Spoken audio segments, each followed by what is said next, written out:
ETF index mutual funds నేర్చుకుని stock మార్కెట్లో రాణించాలనుకుంటున్నారా? వెంటనే ఈ నెంబర్కి కాల్ చేయండి. నమస్తే రమగారు. నమస్తే జయ. రమగారు, మంచి చందమామ కథ ఏదైనా చెప్తారా? పూర్వం ఫ్రాన్స్లో కథ.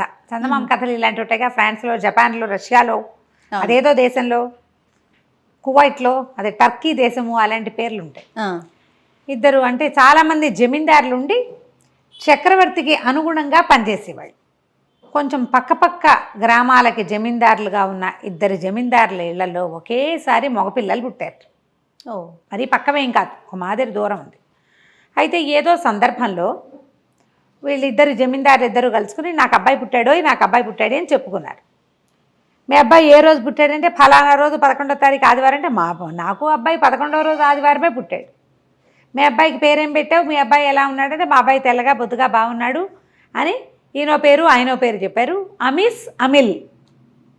ఒకడు అమిస్, ఒకటి రెండో వాడు అమిల్. బాగున్నాయి. అబ్బా భలే తమాషాగా మనం పేర్లు కూడా ఒకటే పెట్టాం అని మాట్లాడుకున్నారు. తర్వాత 4 ఏళ్లకో 5 ఏళ్లకో 3-4 ఏళ్లకి మళ్ళీ ఓసారి కుటుంబాలతో సహా కలుసుకున్నారు. తీరా చూద్దురు కదా, ఈ అమిస్ అమిలు దాదాపుగా కమల పిల్లలల్లే ఉన్నారు. ఒకే ఎత్తు, ఒకే రంగు, నీలం రంగు కంటిపాపలు. గబాలు చూస్తే ఒకటే రకం బట్టలేస్తే ఒకటే అనుకుంటాం. ఓకే. ఆ కవల పిల్లల్లాగా ఉండేసరికి ఇదేదో అపూర్వ సహోదరులు, ఎక్కడో ఒక తల్లి గర్భవాసాన్ని పుట్టవలసింది, భగవంతుడు ఇట్లా 2 గర్భాల్లో పడేశాడని వీళ్ళిద్దరూ, ఆ తండ్రులిద్దరూ ఒకే దేవాలయంలో ప్రార్థనలు కూడా చేశారు సంతానం కోసం. దేవుడు ఇట్లా వీళ్ళని సెపరేట్ చేశాడు, వీళ్ళని ఇట్లా మనం కలిపి ఉంచాలని వాళ్ళిద్దరిని ఒకే గురుగారి దగ్గరికి పంపారు. వాళ్ళిద్దరూ అమిత గాఢమైన ప్రాణ స్నేహితులుగా మారారు. ఒకళ్ళని చూస్తే రెండో వాళ్ళని చూడక్కర్లా. పెద్దవాళ్ళు అయ్యాక వీళ్ళు ఏం చేశారు, చక్రవర్తి దగ్గర ఉద్యోగాల్లో చేరారు. జమీందారుల పిల్లలు చక్రవర్తిని సేవించడం ఆ రోజుల్లో ఉండేది. ఇవి జమీందారులు అంటే వీళ్ళకేం పడిపోదు బోల్డంతా, ఏదో చిన్న గ్రామము, కొంచెం నడుస్తూ ఉంటుందన్నమాట. ఇలా చక్రవర్తి దగ్గర ఉన్న వాళ్ళు వెళ్ళి అక్కడ పెద్ద పెద్ద అధికారులుగా అయ్యి సంపాదించుకుని మళ్ళీ తమ గ్రామాలకి కొంత వయసు వచ్చాక 40-45 దాటాక ఇంకా ఉండేవాళ్ళు కాదు, సేవలో ఉంచుకునే వాళ్ళు కాదు. ఇప్పుడు మన ఎయిర్ ఫోర్స్ వాటిలలో ఎలాగా ఏజ్ దాటాక ఉంచరు, అట్లా యుక్త వయసు రాగానే 20 ఏళ్ళు వచ్చేసరికల్లా చక్రవర్తి సేవలో చేరిపోయారు ఇద్దరు. చేరితే అమీస్కి ఒక అమ్మాయిని ప్రేమించాడు. అమీస్ ఒక దూర బంధువుల అమ్మాయి, ఓ జమీందారు కూతురి, చాలా బాగుంది అమ్మాయి, ప్రేమలో పడ్డాడు. సరే వరించి తనంతట తను పెళ్లి చేసుకున్నాడు. ఆ అమ్మాయికి ఏం పెద్ద వరణ లేదు, ఏమీ లేదు. మొగుడు అంటే ఒక చిన్న చూపు కూడా ఉండేది. దాని తోడు ఈ అమిసు అమిలు ఇద్దరు గాఢ స్నేహంగా ఉండటం, కలిసి తినటం, కలిసి ఉండటం, కలిసి చేయటం ఇతను చూస్తే అయిష్టంగా ఉండేది. ఏమిటి పెళ్ళంతో ఉండకుండా వీళ్ళతో ఉంటాడు అనిపించేది. తనతో ఉన్నా తనేమంత ప్రేమగా ఆవిడ ఉండేది కదా. ఒక రెటమతపు ధోరణి, కొద్దిగా పుల్ల విరుపు పద్ధతి. కొంతమంది ఉంటారు అట్లా, మొగుళ్ళతో బాగుండరు కానీ మొగుళ్ళు ఎవరితోటి బాగుండకూడదు అనుకుంటారు. ఇలాంటి ధోరణి ఉంటుంది. ఈ కొంతకాలం గడిచేసరికల్లా అమీస్ పెళ్లి చేసుకున్నాడు. అమీల్కి రాకుమార్తె మీదే ప్రేమ ఉంది. అప్పుడప్పుడు చెప్పేవాడు, రాకుమార్తె నన్ను ఎక్కువ ఆకర్షిస్తోంది అని. అయితే ఏమైంది, ఇతను భార్య గర్భవతి అయితేనో ఏమో అత్తవారింటికి వెళ్తూ ఏం చెప్పాడంటే, నువ్వు నీ ప్రేమను నువ్వే దాచుకో, బయట పెట్టబోక, నేను వచ్చాక ప్రభు చక్రవర్తి దగ్గర ఏదైనా మాట్లాడడం కుదురుతుందేమో చూద్దాం, ప్రమాదం అని చెప్పి అతను అత్తవారింటికి వెళ్ళిపోయాడు. అవేమి ఇలా వెళ్ళి అలా వచ్చేసేవేం కాదు, ఒక 3 నెలలు 2 నెలలు పట్టేది. సెలవు తీసుకొని వెళ్ళాడు. అయితే ఈ లోపల ఏమైంది, ఈ అమీలు ఒక ఉద్యానవనానికి రాకుమార్తె వెళ్ళినప్పుడు ఆమె వైపు రెప్ప వాల్చకుండా నుంచి చూస్తూ ఉండేసరికల్లా ఆవిడ కళ్ళు ఎగరేస్తుంది. ఇతనికి అమ్మాయి తనకేదో సైగ చేస్తోందని అర్థం. అయితే అమ్మాయి ఏం చేస్తుందంటే ఒక ఉత్తరం రాసి ఫలానా చోట కలుసుకుందాని రమ్మ, నువ్వంటే నాకు కూడా ఇష్టం అని చెప్పింది. వీళ్ళిద్దరూ రహస్యంగా కలుసుకోవటం మొదలుపెట్టారు. రాకుమార్తె అమిల్ కలుసుకుంటుంటే ఏమైంది, ఒక ఉద్యోగి ఒకడు ఇది చూసేసి చక్రవర్తికి ఫిర్యాదు చేశాడు, ఇతను రాకుమార్తెని కలుస్తున్నాడు అని. అట్లా కలవకూడదు, అవన్నీ చేయడానికి వీల్లేదు, ప్రేమల్లో గీమల్లో ఉండటానికి వీల్లేదు. రాజోద్యోగుల్లో ఒకడు పోయి రాజకుమార్తెతోటి కలిసి తిరుగుతానంటే ఎందుకు ఒప్పుకుంటారు, ఊరుకోరు కదా. ఈ ఉద్యోగి ప్రభువుకి రిపోర్ట్ చేసేసరికల్లా ఆయన అన్నాడు, అతను చెప్పాడు, అబ్బాయి కాదు నేనేమి రాజకుమార్తెని కలవలేదు కాదన్నాడు. అనేసరిగా ఉద్యోగి అన్నాడు, అంటే నేను అబద్ధం చెప్పానే, నేను అక్షరాల అమీల్ని చూశాను, రాకుమార్తెని అక్కడ చూశాను, ఆమె ఆ రోజు కట్టుకున్న బట్టల రంగుతో సహా నేను చెప్పగలను. రాజకుమార్తె రోజు బట్టలు ఇది ఉంటుంది ఆవిడికి ప్రోటోకాల్, అవును అని ప్రూఫ్ అయితే ఉన్నట్టే అనేసరికల్లా ఇతను మళ్ళీ ఓటర్ ఇచ్చాడు, కాదన్నాడు. అమ్మేసి ఏం చెప్పాడు, నేను వచ్చేదాకా రివీల్ చేయొద్దన్నాడు కదా, రివీల్ చేయకుండా ఉందామనుకున్నాడు కానీ ఆ ఉద్యోగం ఒప్పుకోవాలి.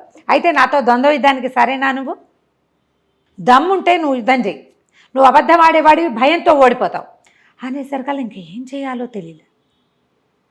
అప్పట్లో ఈ ఫ్రాన్స్ కథల్లో ద్వంద్వ యుద్ధాలు చాలా కనపడతాయి. అక్కడ వాళ్ళ సిస్టమ్ ఏంటంటే ఎవడైతే తప్పు చేస్తాడో వాడికి లోపల ఒక బెదురు ఉంటుంది, ఓకే, దైవం పట్ల భయం, వాడు ఓడిపోతాడు. పిస్టల్ పెట్టి కూడా కాల్ చేసుకునేవాళ్ళు, అలాంటివి కూడా ఉండేవి. కత్తి యుద్ధాలు ఉండేవి, ద్వంద్వ యుద్ధానికి రా అని పిలవడం అవి ఇంగ్లీష్ కథల్లో చాలా చోట్ల కనపడతాయి మనకి. అక్కడి నుంచి సరే ద్వంద్వ యుద్ధానికి ఒప్పుకున్నాడు. సాయంకాలం అయ్యేసరికల్లా ఒక 4:30-5 గంటలు అయ్యేసరికల్లా ఆమెసి వస్తున్నట్టుగా వార్త వచ్చింది.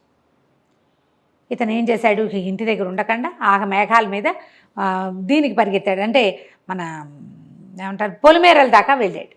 వెళ్ళేసరికల్లా ఆమె కంగారు పడిపోతూ, ఎందుకు వచ్చేసాను అనుకున్నావు, ఈ ద్వంద్వ యుద్ధం కబురు నాకు తెలిసిపోయింది, నువ్వు ఓడిపోతావు, నీది పొరపాటు, నేను వచ్చేదాకా తొందరపడద్దు అని చెప్పే నీకు, అయినా నువ్వు అలాగే చేసావు. నువ్వు ఓ పని చెయ్యి, నువ్వు నా భార్య పటాలం వెనకాల వస్తోంది, నా ప్లేస్లో నువ్వు ఇక్కడ ఉండిపో, నీ ప్లేస్లో నేను వెళ్ళిపోతా, నీ కవచం నాకు ఇచ్చేసి, నేను కవచం వేసుకుంటే మన ఇద్దరిని గుర్తుపట్టరు, నేను నా భార్యతో ఇంకా దారిలో ఉన్నాను అనుకుంటారు, ఇది ఎవ్వరికీ తెలియదు. నువ్వు భయంతో ఉన్నావు, తప్పు చేశానన్న భయం, దొరికిపోయానన్న భయం, ఓడిపోతావు నువ్వు, నేను ఓడిపోను, నాకే భయము లేదు, యుద్ధం మామూలుగా చేసి వస్తాను అంతేనని ఈ అమిల్ని దీంట్లో ఉంచేసి ఆ దీని దగ్గర రాచబాట దగ్గర వదిలిపెట్టేసేసి నా గుర్రం పట్టుకుని నువ్వు ఇక్కడ ఉండని ఇతని గుర్రం వేసుకుని వెనక్కి వెళ్ళిపోయాడు. ఆమెసి వెళ్ళిపోయి ఏం చేశాడు, ద్వంద్వ యుద్ధానికి చీకటి పడ్డాక చేస్తారు. ద్వంద్వ యుద్ధానికి దయ్యారు ఇద్దరు. అతను మంచి బట్టలు చక్కగా వేసుకున్నాడు, గట్టిగా కవచం కనపడకుండా. వీళ్ళిద్దరిలో తేడా తెలియదు కాబట్టి ఉద్యోగి ఓడిపోయాడు. ఎందుకంటే ఆమెస్ చాలా బలశాలి, మంచి యుద్ధనీతి తెలిసినవాడు. సరే, ఇంతలో ఏమైంది, రాకుమార్తె ఏమందంటే ఇతను ద్వంద్వ యుద్ధానికి నిలిచాడు, నాకు కూడా ఇతనంటే మనసు ఉంది అని పబ్లిక్లో చెప్పేసింది, నేను ఇతన్నే వివాహం చేసుకోదలుచుకున్నాను అని. ఓకే, వివాహానికి ప్రకటన ఇచ్చారు. సరే, రాజుగారు కూడా ఇట్లా సత్యానికి నిలబడ్డాడు కాబట్టి ఇతనికి ఇచ్చి పెళ్లి చేయాలనుకున్నాడు. సరే, పెళ్ళి అయిపోయింది. అమీస్ తన ఇంటికి వెళ్ళిపోయాడు. అమీల్కి రాజకుమారికి పెళ్లి చేశారు. మరి ఇతను అంటే అప్పటికప్పుడు చేసేయలేదుగా పెళ్లి ఏర్పాట్లు, 4 రోజులు పడుతుంది. అయితే ఈ భార్యాభర్త ఇద్దరు, పెళ్లి కొడుకు పెళ్లి కూతురు ఒక చోట చేరాక అమీల్ చెప్పాడనమాట, నా స్నేహితుడు నా కోసం ప్రాణత్యాగానికి సిద్ధపడ్డాడు, మన కోసం చేశాడు అని చెప్పి చాలా ఎక్కువ ప్రేమగా ఉండేవాళ్ళు. అయితే ఏమైంది, కొంతకాలం కలిసి ఇక్కడే ఉన్నారు వీళ్ళు. 40 వచ్చాక వాళ్ళు కూడా సంపాదించుకుని 40 రాగానే ఎవళ్ళు ఊళ్ళకి వాళ్ళు వెళ్ళిపోయారు. ఈ అమీస్ భార్యకి, అమ్మయ్య ఇప్పుడైనా సరే ఈ ఫ్రెండ్స్ పీడ విరగడైంది అని చెప్పి ఆవిడ తన పిల్లల్ని చూసుకుంటూ ఉండేది. ఈ అమీల్కి కూడా 2 కుమారులు పుట్టారు. వాళ్ళకు 2, వీళ్ళకు 4 పిల్లలు పుట్టారు. ఈయన తన ఊరు వెళ్ళేసరికల్లా ఈయనకి కొంచెం కుష్ఠవ్యాధి వచ్చింది అమీస్కి. కుష్ఠవ్యాధి వచ్చేసరికల్లా భార్య అతనికి ఏమీ వైద్యం చేయించేది కాదు. ఏం వైద్యం చేయించినా ఇంతే కదా అని చెప్పి ఇంటికి భవనానికి దూరంగా ఒక సావిడి వేయించి ఆ సావిట్లో అతన్ని పెట్టేది. పెడితే ఇతను ఏమన్నాడు, ఉంటా నేను ఇక్కడే, వేళ పట్టున నాకు ఆహారం ఇచ్చి వేళకి నాకు సపర్యలు కనుక చేస్తే ఉన్నన్నాళ్ళు నేను హాయిగా సంతోషంగా ఉంటాను కదా అంటే, సపర్యలు ఎవడు చేస్తాడు, నీకు అన్నం పెట్టడమే ఎక్కువ అనేది పెళ్ళం. బతుకున్నంతకాలం బతుకుంటాడని పిల్లల్ని కూడా అతని దగ్గరికి వెళ్ళనిచ్చేది కాదు. అంటుకుంటుందని పిల్లలు భయపడతారు. రెండోది, ఆవిడకి అలా భర్తతో స్నేహంగా ఉండే తీరే లేదు. పోతే పోతాడు, ఇంత జమీ ఉంది, సంపాదించుకొచ్చాడు, అందుకంటే ఏం కావాలి జీవితానికి, ఇలాంటి వాళ్ళని చూడం మనం ఇప్పుడు కూడా చూస్తాం గారు. ఇతను ఇలా ఉండగా ఏమనుకున్నాడంటే, ఇక ఆయనకి ఎవ్వరూ మనుషులు కనపడక, అయిన వాళ్ళు కనపడక, స్నేహానికి ప్రాణం ఇచ్చే మనిషి స్నేహితుడు దూరం అయిపోయాడు. అతను ఊరు అతను వెళ్ళిపోయాడు. ఈ జబ్బుతో నేనేం చేస్తాను, ఇంట్లో భార్య ప్రేమగా ఉండి కాస్త ఆను పాను కనుక్కుంటుంటే జీవితం వెళ్ళేది. దాంతో ఏమన్నాడు ఆ పనిచేసే కుర్రాళ్ళని, అరే బాబు మీరు నాకేమీ చేయొద్దురా, మళ్ళీ ఆవిడ పెట్టేది కూడా పంపించకండి, తీసుకురాపోకండి, నన్ను మోసుకెళ్ళండి చాలు. వీళ్ళకి ఏంటంటే ఉద్యోగులకి ఈ జమీల్లో సొంతానికి కొన్ని ఎకరాల పొలాలు ఇస్తారు. వాళ్ళ పొలం నెల జీతం హడావిడేం ఉండదు వాళ్ళకి. ఆ పొలాలు వాళ్ళు సాగు చేసుకుంటూ ఉంటారు. ఆ పొలం మీద వచ్చే హైవేజ్ వాళ్ళకి వెళ్ళిపోతుంది, వీళ్ళు ఇక్కడ పని చేస్తారు. నెల జీతాలు అవి కాదు. అట్లా ఈ పొలం ఎకరాలు రాయబడి ఉన్న ఇద్దరు పనివాళ్ళు ఈయన మంచం మోసుకుని సమీల్ వాళ్ళ ఇంటికి తీసుకెళ్ళటానికి ఒప్పుకున్నారు. ఈయన మధ్యదారిలో ఏం చేస్తాడు, ఈయన దగ్గర డబ్బులు లేవు, భార్య అతనికి డబ్బు ఇవ్వదు, ఆహారం ఇవ్వదు, అడుక్కుంటూ ముష్టెత్తుకుంటూ పాపం అలా ఎలాగో ఆ 4 కార్ల మంచం మీద పడుకుని కొన్ని రోజులకి ఎప్పటికో అమీల్ వాళ్ళ ఊరు చేరేసరికల్లా అమీల్ ఆశ్చర్యపడి, ఇంత జబ్బు చేసిందా, కాళ్ళు చేతులు ఇట్లా తినేసి ఉన్నాయి నీకు, అయ్యో ఎలా ఉంటావు, నువ్వు ఎక్కడికి వెళ్ళొద్దు, ఆవిడ సరిగ్గా చూడకపోతే నువ్వు ఇక్కడే ఉండు నా దగ్గరే అని చెప్పి అతనికి వెంటనే ఒక వైద్యుడిని పిలిపించి ఆ వ్రణాలన్నీ శుభ్రంగా దగ్గరుండి కడిగించి కట్లు కట్టించి శుభ్రంగా కడుపు నిండా ఆహారం పెట్టి ఆ పని వాళ్ళు ఇద్దరిని ఒరే మీరు ఇక్కడ ఉంటారా వెళ్ళిపోతారా అన్నాడు. వెళ్ళిపోతామంటే వాళ్ళకి డబ్బు ఇచ్చి పంపించేసాడు. నా దగ్గర పని వాళ్ళు ఉన్నారు, మా ఊళ్ళో సేవ చేసేందుకు మనుషులు తక్కువ లేరు, ఇంకో 10 రూపాయలు ఎక్కువ ఇచ్చి చేయిస్తానని, అయినా నా స్నేహితుడికి నేను స్వయంగా చేసుకుంటా, నా కోసం ప్రాణం ఇవ్వడానికి సిద్ధపడ్డాడు.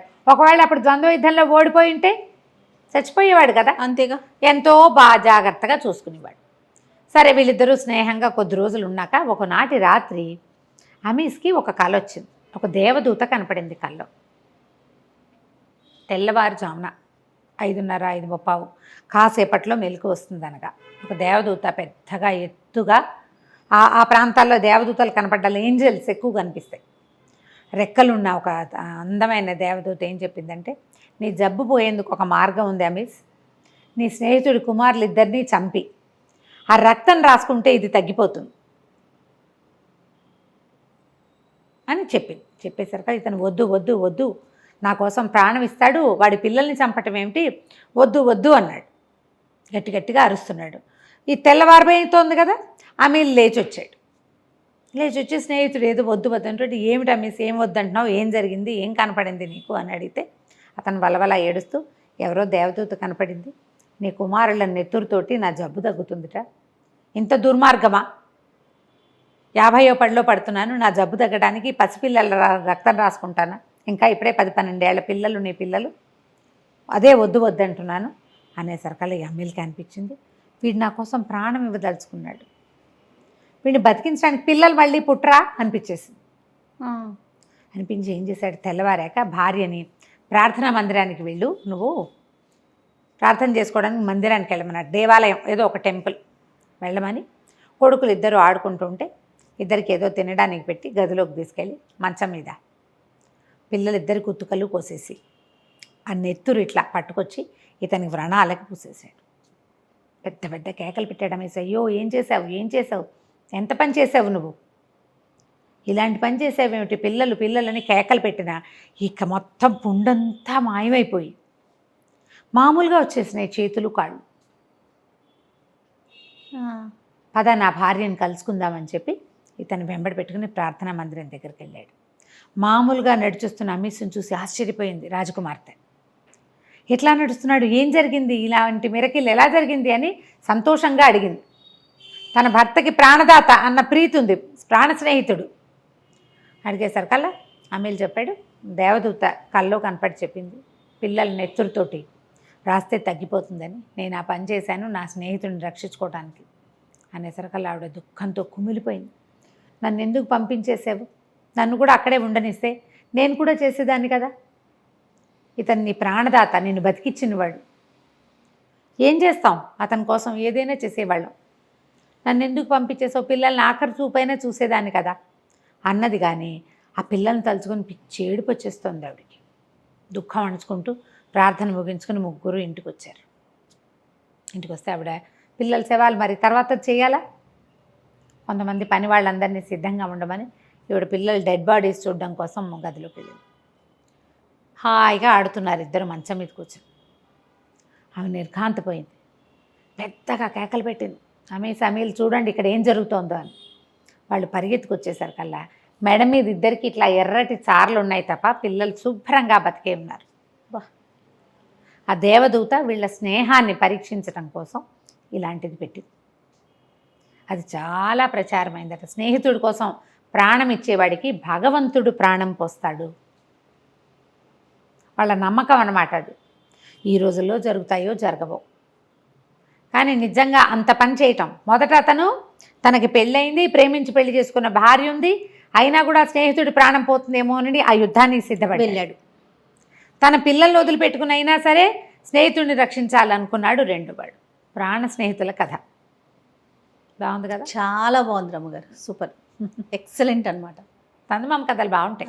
స్నేహం విలువ చెప్పే కథ కదండి. అవును. నమస్తే రమ్మగారు. నమస్తే.